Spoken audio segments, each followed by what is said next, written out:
Waktu komisi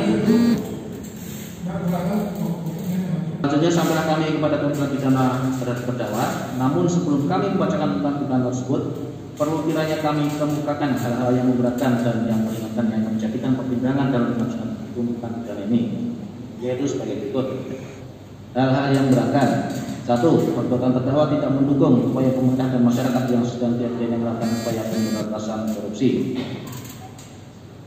2. Terdakwa tidak mengakui perbuatannya. 3. Terdakwa telah menikmati hasil kejahatannya.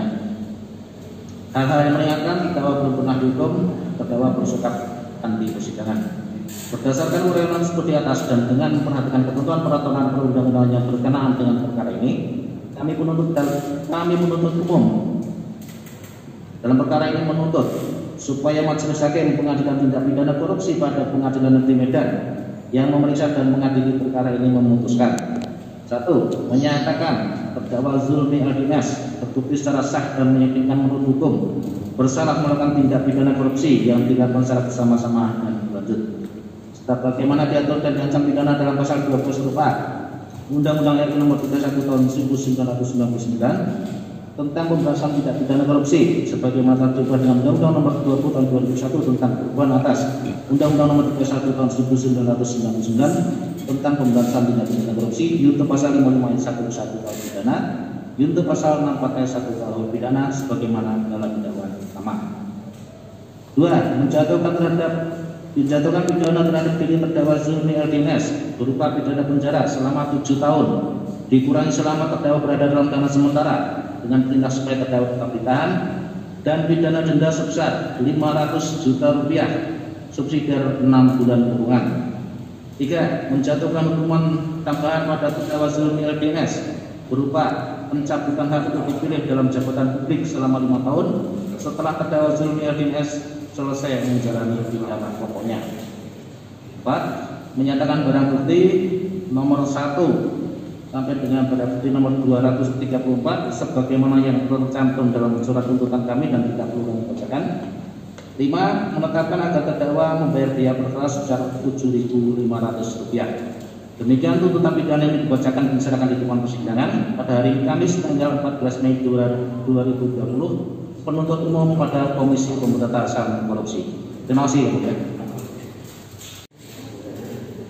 Jadi setelah melalui musyawarah untuk sidang selanjutnya pledoi baik dari terdakwa sendiri dan penasihat hukumnya, sidang ini akan ditunda pada hari Kamis tanggal 28 Mei 2020 ya, dengan acara pledoi. Di sidang ini kita tunda pada hari Kamis tanggal 28 Mei 2020 jam 10 pagi. Sidang selesai di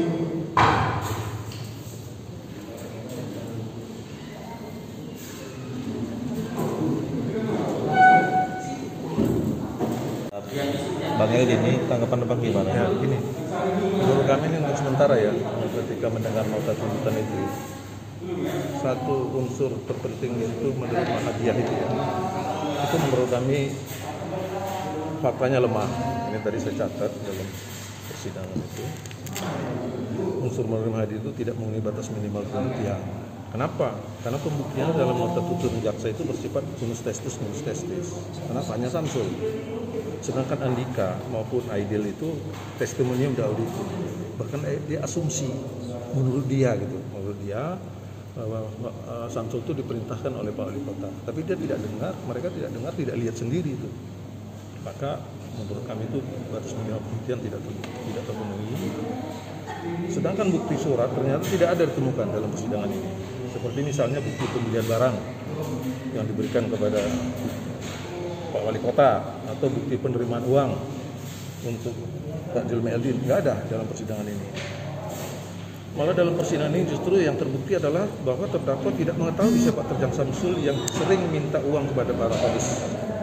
Hal ini sesuai dengan keterangan para kadis bahwa Samsul Fitri yang mengaku tidak melaporkan kepadanya telah meminta dan mendapatkan uang dari kadis. Itu fakta, dia mengaku tidak lapor.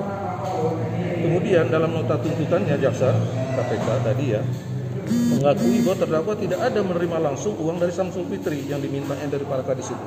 Itu pengakuan JPU sendiri.